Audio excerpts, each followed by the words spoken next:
is Intuitive Reader Rosa, here Rosa with you, and we're going to talk about how to make a spiritual altar in a very, very small apartment. Okay, everybody has a plant. This is a poinsettia, reminds me of Christmas, right?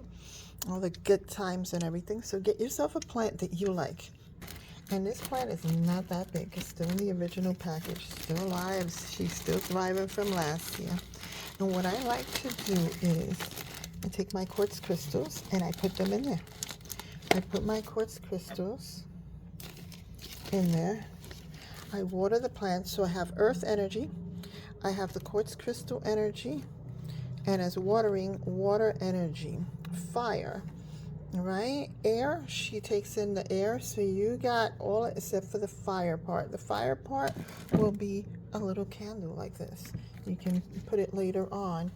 I have a black tourmaline right there behind her. Nobody knows that this is my magical plant. Nobody can see anything. You can't see my quartz crystals. Yeah, you can't see them. They're really hidden in there.